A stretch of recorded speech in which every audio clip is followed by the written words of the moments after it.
red color blood with clots. Initially, she was passing at around 20 to 30 ml per episode. That is 1 to 2 clots, and which occurs at the end of defecation separately, not mixed with the stool, which would occur at around once in every 2 to 3 months. But since 3 years, there is increase in quantity of the blood, that is around 50 to 100 ml per episode, with large clots at around 5 to 6, with around 1 to 2 episodes per week.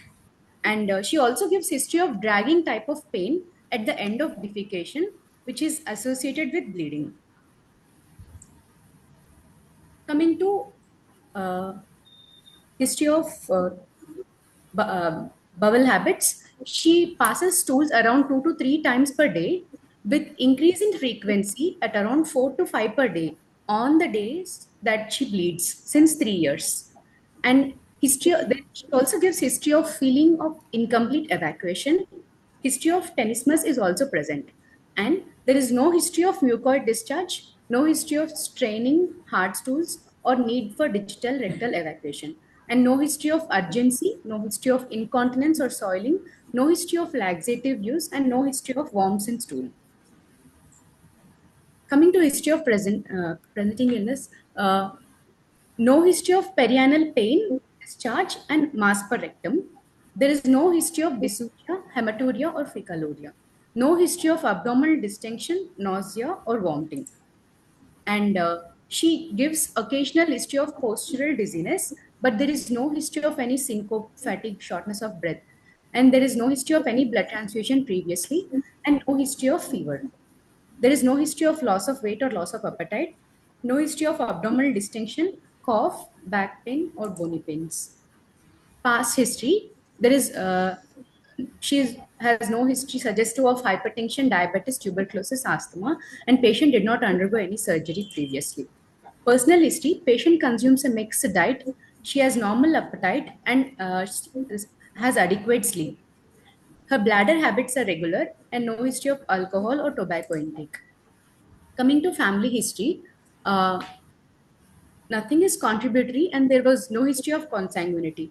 Her father and mother were non-consanguineous, and everyone in the family are alive, even at the age of 70 years.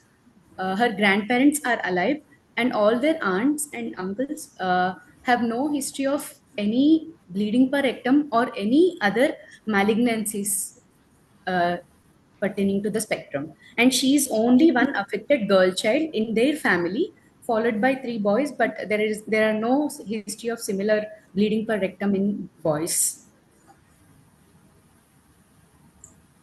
To summarize, she is a 19-year-old girl with no significant family history, presents with bleeding per rectum, initially small in quantity, with recent increase in Sindhura, quantity. we lost your voice. Or is it at our end? Can you hear me now, sir? Yeah, now we can hear you. Yes. With recent increase in quantity and frequency since 3 years, with altered bowel habits associated with tenesmus and incomplete evacuation. So I would like to give a differential diagnosis of rectal polyp 1, followed by polyposis of colon, sir. I would also like to consider inflammatory bowel disease, probably ulcerative colitis, and also I would like to keep worm infestation, infective colitis in the background, just to rule out. Yes, sir. Let's go back. Let's start from the beginning.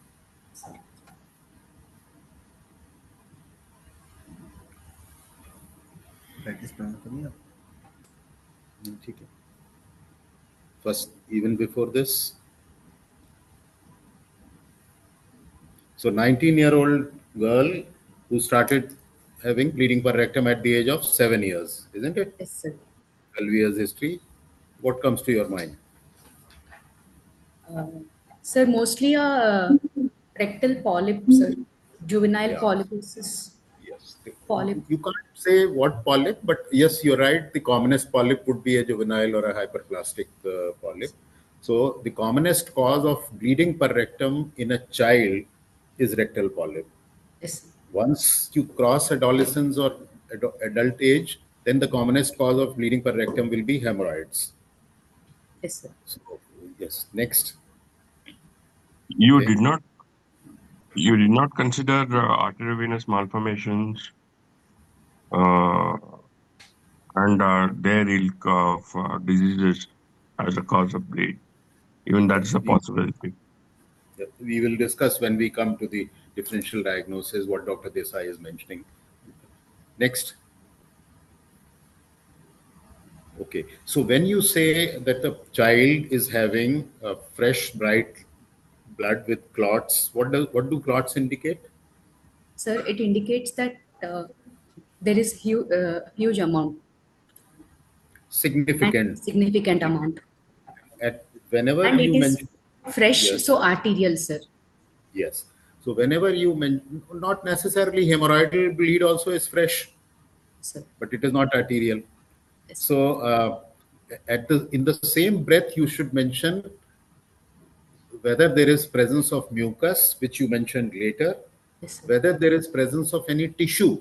Sometimes when there is polyposis or even a single polyp, it can break off and the whole polyp may come out with the stool or bits and pieces may come out.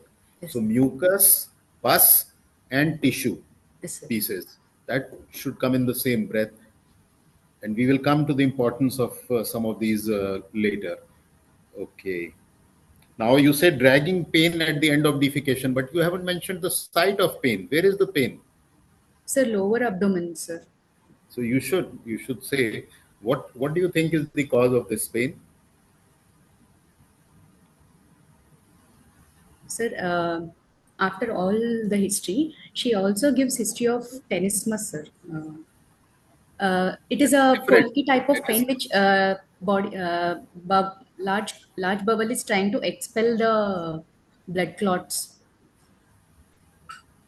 Tenesmus is different. What is tenesmus? Yes, sir. It is a painful urge to defecate when even when the bowels are empty. A strong urge to defecate. The patient goes to the toilet but passes either no stool or very little amount of stool. Sir, And depending on what is causing it, there may be blood mucus. Which what does tenesmus indicate? sir, it indicates pathology in the lower rectum, sir, mostly. So it indicates a rectal involvement, whether it is because of a polyp, whether it is because of a growth, Yes, sir. whether it is because of an inflammatory bowel disease, even a large fecalith in the solidified fecalith in the rectum can cause tenesmus. But if the patient is elderly, may not be able to pass that fecalith. That is why you have to sometimes to do a manual evacuation. So probably this pain is indicative of the rectal involvement. It must be a lower abdominal or even pelvic pain. Next.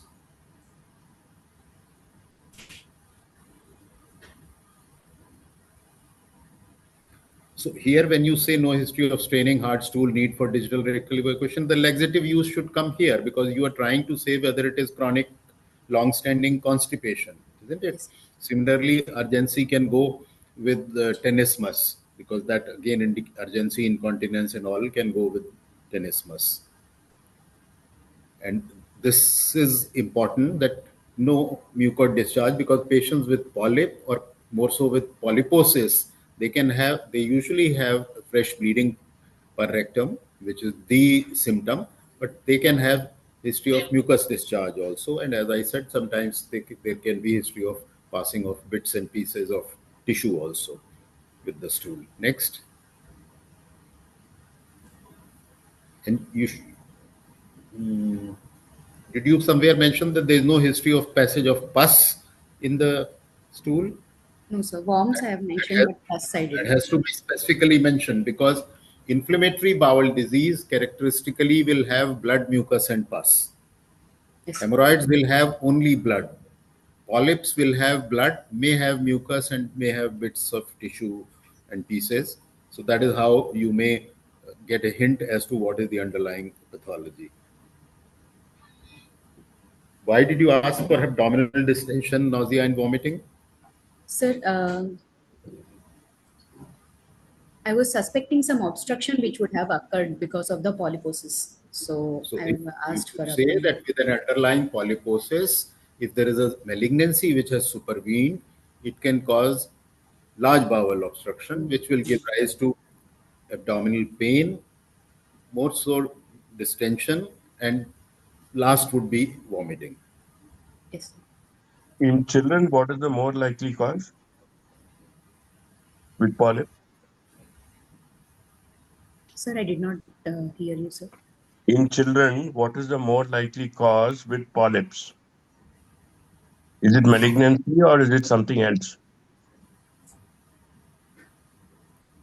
Uh, If a child with polyposis has obstruction, Dr. Desai wants to know what is another possibility. What else can polyp cause which can present as obstruction? into Polyp acts as an susception. initiator. Into susception, sir. Yeah. Yes, intersection, especially if the polyp is near the ileocecal junction, an ileocolic intersusception or an ileocecal intersusception. Recently, Dr. Anand operated upon a case where there was a mass in the cecum, and the patient was having recurrent intersusception. Okay. Yes. Next. Why fever? Sir, I would like to see any ulceration and fever, and also rule out IBD. So, as a possible cause of IBD, but absence of pus. If the patient doesn't have frequent loose motions and if there is no pus in the stool, it is very difficult to make a diagnosis of IBD. So, I'll come to that later. And this again, I have said several times earlier that the last sentence, obviously, you are asking metastatic history. Metastatic history, yes, abdominal distension, which indicates ascites. Liver metastasis do not usually cause jaundice, so good that you didn't mention jaundice. It is basically just anorexia and weight loss. Pulmonary metastasis, dry, irritating cough. Pleural metastasis, pleural effusion, dyspnea on exertion, back pain and bone pain, and intracranial metastasis, recent onset, moderate to severe persistent headache, then followed by other symptoms of raised intracranial tension like alteration of visual disturbance, alteration of sensorium and convulsions and all. Okay. Next. What about in jaundice in polyposis? What are the causes of jaundice in polyposis? Sir, I would suspect a polyp obstructing at the level of the ampulla, sir, causing Yeah. obstructive. So periampullary. What is the incidence of periampullary tumor in polyposis? Sir, What is the incidence of periampullary tumor in polyposis? sir, it is third most common in FAP, sir, cancer, Yeah. almost 80% association. Yeah. Up to 1/4 can develop as high as 25%. In fact, many texts do mention that more patients die of upper GI malignancy rather than of polyposis because that malignancy is either not suspected or detected and it is more difficult to treat, especially if it is in the periampullary region because it requires a PD, whereas polyposis requires a colectomy only. Next. Next. Next. Somewhere, have you mentioned a negative history of jaundice? The point which Dr. Desai pointed out. You I should. have, You yeah, should. yes. All patients with polyposis must have an upper GI endoscopy to look for upper GI polyps, especially a periampullary, which can then give rise to jaundice. It can even give rise to duodenal obstruction. And all patients, all young patients with a periampullary malignancy must have at least a short colonoscopy or sigmoidoscopy to rule out polyposis. That goes without saying, both in the exam as well as in your clinical practice. We've had examples of both. There was a patient who presented with polyposis, and when we did an upper GI, we found a periampullary malignancy and we treated that first. And during the same operation, we did a colectomy. And on the other hand, when we investigated a young patient with periampullary carcinoma, we found polyposis. And one extra mark to you for making this, what is it called? Pedigree charts. Pedigree chart. All students in the exam, whenever you are dealing with a possible hereditary or familial disease, make sure that you make a chart like this and make sure that you put it on the table. Don't put it in front of the face of the examiners, but put it on the table so that they can see it. And I'm sure every examiner will give you an extra mark for this. Next. Yeah, so differential diagnosis. Polyp is all right, polyposis is all right. Why IBD? Uh, Sir, I have some few mild varieties may have similar kind of presentation, sir. But So will mild varieties produce so much bleeding and will it be there for 12 years? no, sir, it is a very early presentation to take into consideration, but As And I you mentioned, said ulcerative colitis. Is it more likely to be Crohn's or ulcerative colitis if it's 12 years? see, diagnosis of ulcerative colitis without history of watery loose motion and pus in the stool for 12 years is very, very unlikely. If at all, as Dr. Desai said, you have to say IBD. Crohn's is more likely than ulcerative colitis with the present history of bleed. And infective colitis going on for 12 years again is not. So these are theoretical possibilities. yes, But in the clinical setting, of especially after history, you should make only clinically probable diagnosis. So clinically probable diagnosis in this case are only polyp and polyposis. Number of polyps you can't predict. Even a single polyp, large polyp, can have a presentation like this. So that is okay. That is acceptable. But I don't think you should mention IBD. If the Another examiner asks, if the examiner asks, could it be IBD? You should say it is possible, but because there is no history of loose motions or pus, it is only blood, fresh red blood. I would not like to consider it on clinical grounds. Yes, Rajen, you were saying something. Yeah, I was trying to ask her about something. I just forgot. I'll come back to it. yes, sir. Okay, okay, carry on. Coming to general physical examination, she was a young girl, averagely built and nourished with height of 156 centimeters and weight of 45 kg and BMI of 19. Sir. Her ECOG was 1, and she's conscious, cooperative, well oriented to time, place, and person, and comfortably lying on bed. Her vitals are stable, and on general physical examination, I could see pallor, sir, in the bulbar conjunctiva. And there is no pedal edema, no lymphadenopathy, no clubbing also, sir. And I have also examined her oral cavity. I couldn't see any perioral or intraoral pigmentation, and also there is no pigmentation on the hands. Which lymph nodes did you specifically look for? Sir, I have looked for inguinal and left supraclavicular, sir. You should specifically mention the moment you say no lymphadenopathy, especially in the left supraclavicular fossa and in the inguinal region. I don't have to ask this counter question because she has rectal symptoms. There is a possibility that there is a growth in the rectum. And if that growth has come down to the anal canal, there could be inguinal nodes or there could be left supraclavicular nodes. So even negative findings, all students, you should describe a little more in detail, which tells the examiner indirectly what you are looking for and what is going on in your mind.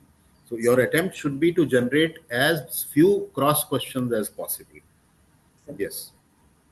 Have you looked for any other pigmented lesions on the skin, especially a young patient in this Carefully day of HIV spots and AIDS? on the back. Of Carefully. HIV and AIDS and congenital HIV is a possibility. You should consider that, though 12 years of symptomatic possibility is very unlikely, but you should still consider HIV as a cause for bleed. CMV colitis can produce bleed. CMV colitis can produce similar features to polyposis. So you should be aware of these rare causes which may come up during the discussion. Then you should not have a blank look. You should say that yes, these are possibilities, but I did not consider them on clinical grounds. Yes, sir. Coming to abdominal inspection, abdomen was flat, umbilicus is central, all quadrants are moving equally with respiration. On palpation also it was normal, sir. And liver span also was normal, and on auscultation, normal bowel sounds were heard. Almost abdominal examination was normal, sir. Coming to rectal examination, perianal skin was normal, and sphincter tone was also normal. Uh, lo- uh, On PR, lower rectum was studded with multiple small sessile polyps of around 1 centimeter, which were circumferentially located. I could feel it all around, sir. And the mucosa in between was all normal, sir. And fecal staining of the finger was present, and there was no blood staining. PV was normal, sir. You didn't mention the morphology of the polyp on proctoscopy. Yes, sir. What is We the considered color? proctoscopy. What is the color? Is there any serration? Is there any stalk? Are there any uh, polypoidal lesions? Because in two different conditions, there are different types of polyps. At this age, juvenile polyposis is equally as common as familial adenomatous polyposis. So, what is the difference in the polyps of these two conditions? Sir, juvenile polyposis usually has multiple small circumferential spherical polyps, which may also be lobulated, sir. And FAP will have an adenomatous presentation like polyp with the stalk kind of picture. No, no. What are the types of polyps in FAP? Classify polyps. Sir, adenomatous and villus sessile pedunculated, tubular, tubulovillus, and Adenomatous, villus. adenomatous is a histological Yes, sir. diagnosis, Villus, not a clinical tubular, diagnosis. tubulovillus, sir. So, is a tenesmus more common in villus or in polypoidal or sessile, or which condition is more common tenesmus? Tenesmus is common in sessile, sir. In a large villus adenoma sitting in the rectum, you can get tenesmus because it's trying to push it out. Usually, FAP and juvenile polyposis, you won't get much tenesmus because there's no element of inflammation. So either there should be inflammation or there should be a mass occupying the rectum, which is trying to be evacuated. So, Also, from your description, it is not clear whether these findings you are mentioning on palpation, the DRE, or on proctoscopy. It should be clear. yes, sir. First, you do usually in rectum, it is the palpation first, then inspection. It is reverse. First, you do a per rectal digital examination and then you put a proctoscope in. So, if you are doing only per rectal digital examination, you cannot uh, see the mucosa. You can only feel the polyp. You can see their distribution, their number. You can probably make it out whether it is sessile or stalked, although it will be better seen. But if you can move the polyp, it is more likely to be stalked. So you should be clear because, and then when you say mucosa normal, again, it is not clear whether you are talking about the mucosa on the polyp or you are talking of the intervening mucosa. Yes, sir. So both the things have to be described, whether there is any ulceration or nodularity on the polyp, which may suggest a malignant change. And the intervening mucosa is important because these are, you have described them as multiple sessile polyps. So they could be pseudopolyps, not in this case, but otherwise. And then intervening mucosa is very important. If the intervening mucosa is normal, it is unlikely to be ulcerative colitis. Okay. And since one possibility was Crohn's disease, you also, if there is mucosal ulceration, you have to describe the distribution, whether there are skip lesions. So all these things, when you mention, even if they are not there, it tells me that you are looking for all these findings. So in a rectal case, the per rectal examination should be described in two parts. First is the perianal inspection. Second is the digital rectal examination, which is palpation. And third is proctoscopy, which is inspection of the anal canal and the rectum. Okay. The other And thing is when you are in an outpatient, you should do a rigid sigmoidoscopy before talking to your consultant, because it is a skill you are supposed to have as a OPD procedure. It's an OPD skill. In an examination, I don't think anybody will insist, but as a OPD skill, it is a required skill. You should be able to do a rigid sigmoidoscope. And in the exam, usually a proctoscope will be there by the side of the patient. If it is not there, you should ask for it. If it is not provided, when you are presenting the case, you should say that I wanted to do a proctoscopy. This is what I wanted to look for, but I was told not to do it. Okay. And is she married? No, sir. And you did a pervaginal examination? You did, or this was provided to you? No, sir. We should not do, but I have, No, the case was provided actually to there you. was some whitish discal material from the vagina, sir. So I did some PV also No, to just rule out. panel inspection is fine, but Mm. I don't think even the gynecologists would do a pervaginal examination in an unmarried girl. They won't. Okay. They won't do it, because if you disturb the hymen, that is a major problem for Indian parents. They will be very violent with you. I think So otherwise also it is probably recommended that you should not do. Okay. Next. Yeah, that's fine. Respiratory system and CNS were normal, sir, in examination. To summarize, What other, in a patient with polyposis, what other associated abnormalities you could have looked for? actually, there are osteomas, sir, on the skull and jaw, mandible, which I couldn't see, and also there are supernumerary teeth. But her teeth So all alignment that, was 2 1 2 2. it, it would have been better if you had mentioned that in the general physical examination. Again, it shows that you know. So if you mention all those things, then so different polyposis syndromes are associated with these abnormalities, what about osteomorphism. epidermal cyst? Yes. Epidermal cyst, you should look for sebaceous cysts, multiple sebaceous cysts also. That also is a combination with some forms of polyposis.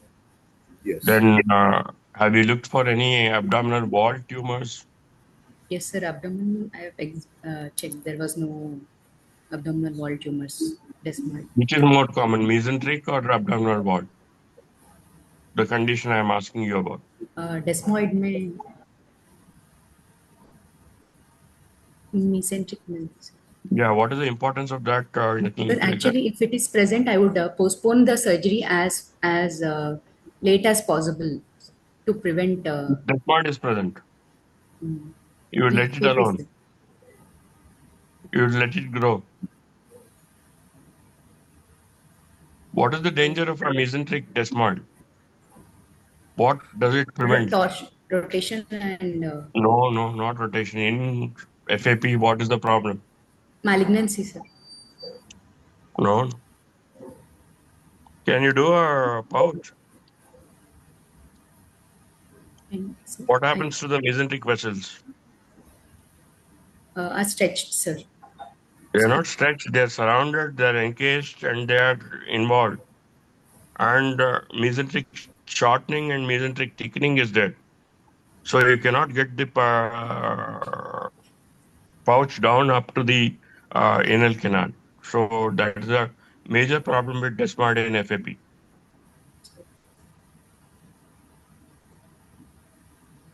Sir. Did you examine the eyes? Are there any eye conditions Yes, which sir. are associated with polyps? THRP is present, sir. We sent her for fundoscopy and we couldn't find any hyperpigmented retinal pigment. Okay. Yeah, but that you cannot just say on Yes, sir. inspection of the On eye. That inspection, you we have need to sent do her a fundus fundoscopy. Fundus. examination, which obviously you will not be able to do. But you should know. Yes. Okay. How would you proceed? This girl comes to you in the OPD. Sir, I would like to first see her general condition, sir. That is, I would like to get a baseline investigations done. She also complaining of postural dizziness, so I would like to check her hemoglobin, sir, and I would like to check her albumin and see her electrolytes, sir, and also get viral markers done because I'm planning for colonoscopy. Okay, let's see. Sir, her hemoglobin was 3.3, sir, 3.3 grams, very low, and her rest platelets and WBC count were normal, and kidney function test creatinine was normal, but she has hyponatremia and hypokalemia, sir, and almost LFT was normal, but albumin was on the lower side, sir, 2.6, sir. So she is in hypoproteinemia most because of using, sir. And I would first optimize her with IV fluids and blood transfusions, and later take her up for a For colonoscopy. so what Later, we have diagnostic? optimized her, and after 4 transfusions, her hemoglobin improved to 7.9, sir. Later, we took her for colonoscopy. So you can't do colonoscopy with a low hemoglobin.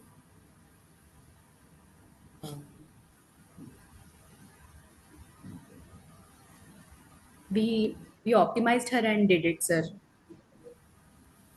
Why Agree, but won't you can do you? a colonoscopy with a low hemoglobin? What will change?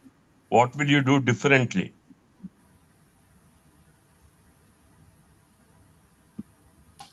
What will you not give? I would not give a GA, sir. Yeah, so you can do it without GA.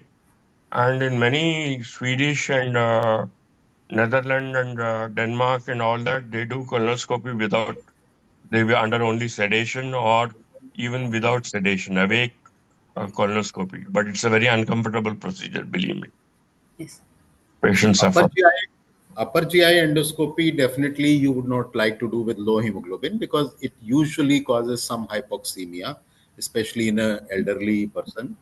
Uh, but a short colonoscopy, sigmoidoscopy, proctoscopy, you can do. And here there are polyps in the rectum.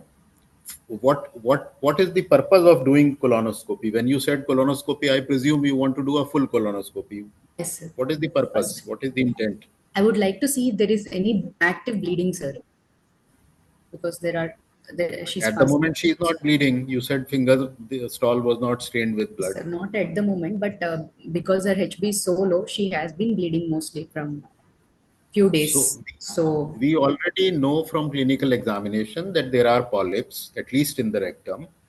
The purpose of doing colonoscopy or any endoscopy is twofold. One is to get one of the polyps for biopsy because you want to know which type of polyp it is. And second is to see the number and the extent of distribution. isn't it? So Yes, to sir. get a biopsy, you don't need a colonoscopy.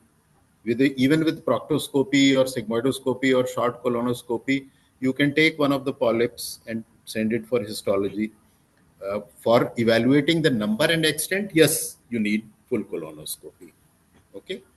But I agree with you that with a hemoglobin of 3.2, 3.3, even if it is without general anesthesia, you would not like to do it. Because if the patient feels uncomfortable, has to receive some sedation, with this low hemoglobin, there could be hemodynamic issues. So, yes, you would like to optimize. Okay, we have done that. Then, Then I got the colonoscopy done, sir. Uh, we were able to see numerous scattered polyps of varying size and morphology, both sessile and pedunculated in the cecum, sir. There were Number, around 5 to 6 polyps with no signs of active bleeding or ulceration. Hepatic flexure was normal, and in transverse colon, uh, again, few polyps were seen of varying morphology, both sessile and pedunculated in the distal transverse colon, and rest of the transverse colon was normal. Splenic flexure was normal, descending colon was normal, and sigmoid and rectum, there were multiple polyps of varying morphology and size seen throughout the distal sigmoid and rectum. I would, and how much in number? sir, in total, they were around uh, 10 in the ascending colon and 4 or 5 in the transverse colon. And in Total the in sigmoid and total, anal what canal, number they were is the around magic mark? What is the magic mark for you? 100, sir. Yeah, If cross sure. 100, I would consider FAP. But they were around 50 to 60, sir. What about juvenile polyposis? 100, more It's than 20. around 50 to 80 are present in 20. JPS. 20. More than 20 is considered juvenile polyposis. So, any you should, when you are shown this colonoscopy report, you should have said that they have mentioned numerous few, but they haven't mentioned the exact number. Either they should say that whether they are less than 100, more than 100, which could be a visual impression, or they should mention the number, because that is the important point to say whether it is classical FAP or attenuated FAP, isn't it? Yes, sir. So, and I can't read, but they have taken a biopsy. Yes, sir. They have taken a Biopsy of biopsy what? of rectal polyp and also the transverse colon polyps, sir. So what is the ideal procedure in a case like this? Is it biopsy? Snare polypectomy, sir. Polypectomy. So there is a difference between biopsy and polypectomy. Biopsy means that from the tip of the polyp you take a punch. Whereas ideal in this case is that you should use a snare or one of the electrocoagulation techniques to take the entire polyp, and preferably you should take a stalk polyp, including the stalk up to its base. You should preferably take a larger polyp so that you get the representative histological picture. Basically, the idea is to know whether it is adenomatous or not. Adesso, adesso. Mm. Mm. So have they mentioned whether they did a polypectomy or a biopsy? Yes, sir. Adesso. We were also present during the colonoscopy, sir. So they have uh, they have done a polypectomy from the large polyp, from the transverse colon and the ascending colon, and from the rectal polyps, sir. Okay, let's see the I would like to show a picture of. this colonoscopy is from your hospital. Yes, sir. I found that they follow the reverse format of description. Usually, colonoscopy report is described from anal canal upwards. Here, they start from cecum and go down to anal canal. Okay. This is a pic of rectal polyps seen, sir. We also got endoscopy done, sir, for this patient. Upper GI endoscopy. UGI endoscopy, sir. Esophagus was normal, sir. Stomach fundus was normal and no ulcers. Corpus also was normal. Antrum, we were able to see a small polyp. Biopsy was taken and sent for HP, sir. Yeah, this is the point which Dr. Desai was mentioning, that if you do, and which should be done in all cases, an upper GI endoscopy, very frequently you will find polyps in the upper GI. Yes, sir. What are the gastric findings in FAP? Sir, gastric fundy gland polyps are seen, sir, usually, which are benign in FAP. And coming to the duodenum, we have to grade it according to Spiegelman criteria, based on number of polyps, the size of the polyp, the histology, and the polyp types, tubular villus and tubulovillus. And based on the score, we have to plan for surgery or follow-up surveillance, sir. Okay. Coming to histopathology, sir.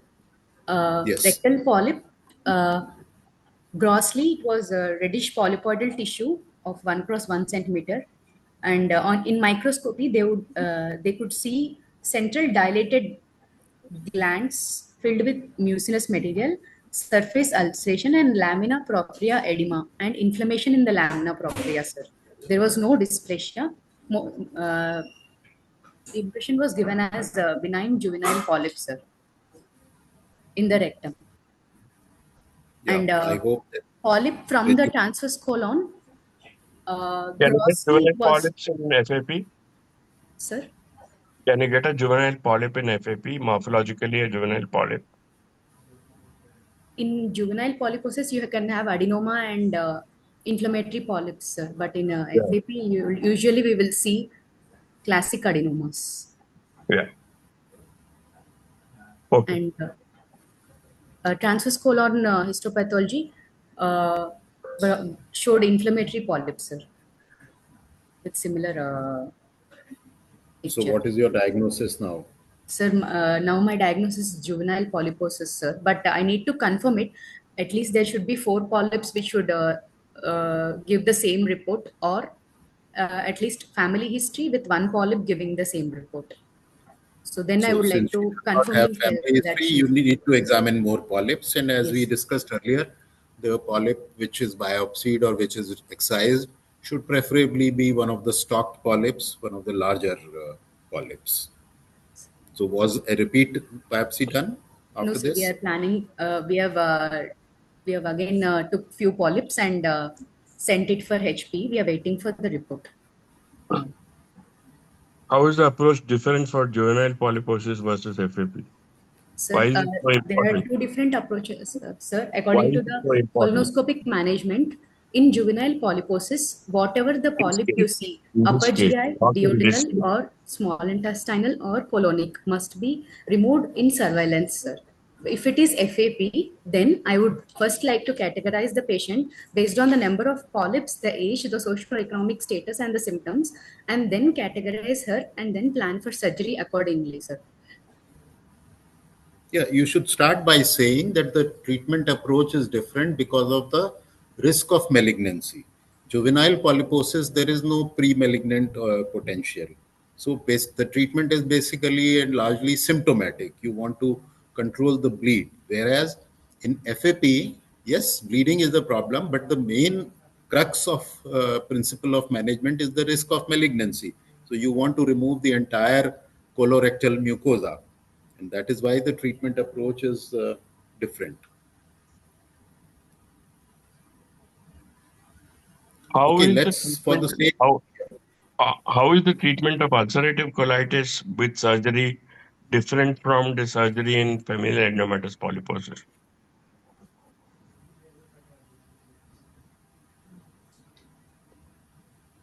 Pouch in ulcerative colitis versus pouch in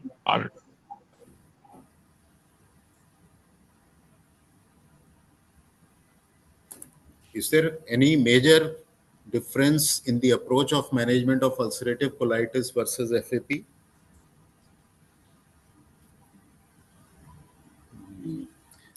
I think we've lost contact. EL Sidra, pouch are you anal there? anastomosis can be done in 2 types, sir. Uh, Ileorectal anastomosis can be done if the number of polyps are less than 20 in FAP and kept for surveillance. And usually rectum is removed in UC, sir, because it is the most Your pathologic answer should be IPA is done. Yes, sir.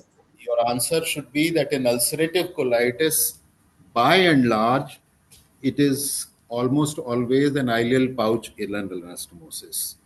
Ileorectal total colectomy and ileorectal anastomosis is not a preferred treatment in ulcerative colitis. It may be done in certain exceptions uh, where rectum is spared or not much involved, and the patient is not fit for a pouch, not ready for pouch, not willing for pouch, or whatever other reason.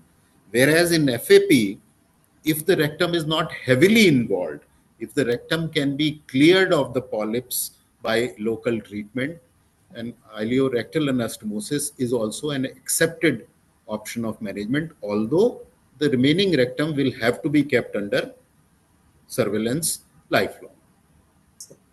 Okay. in a male Now, patient, how is the management of polyposis colon different?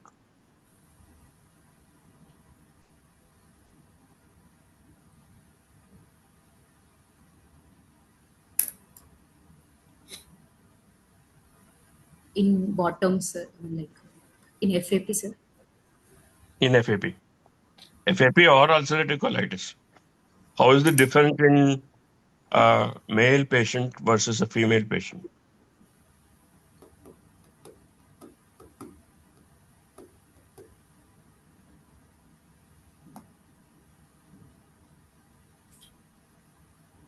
What are the sexual complications of restorative protocolectomy?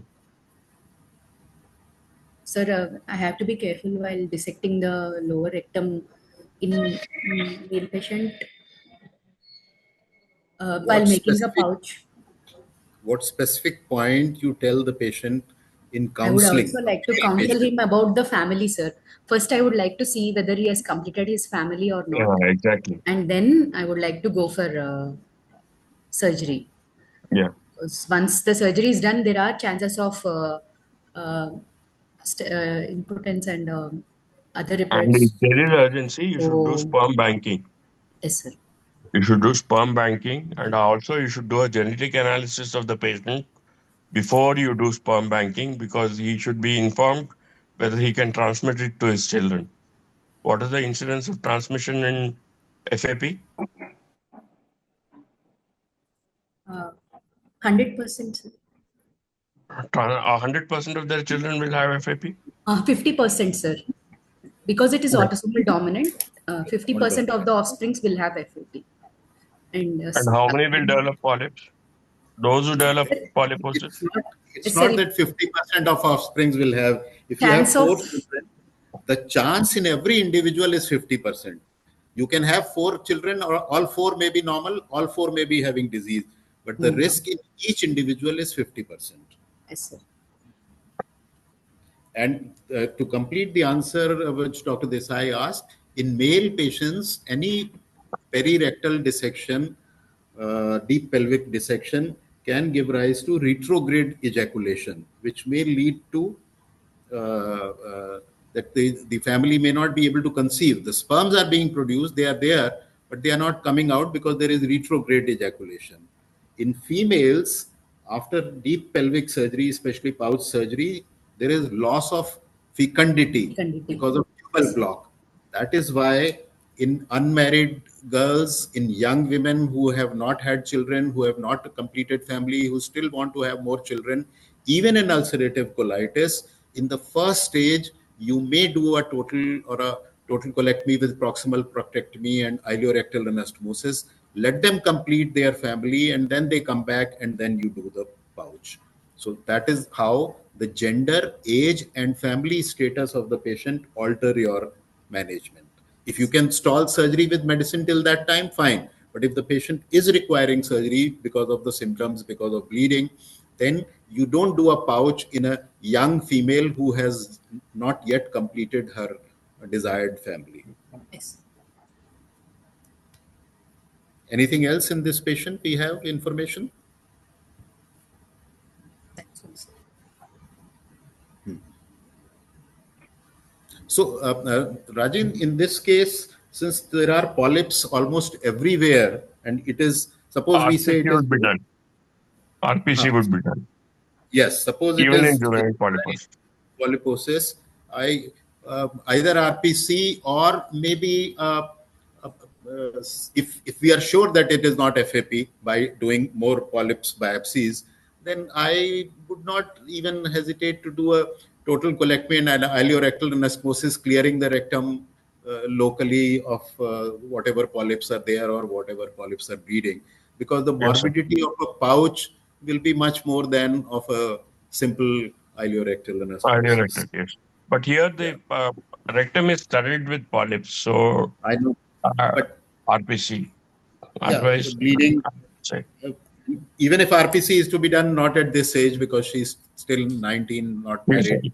yeah. So what I'm trying to say that if you are sure that it is not FAP, then you can decide based on patient's choice, based on the degree of rectal involvement, based on where you think the bleeding is coming from, whether you can control the polyps and the bleeding in the rectum locally.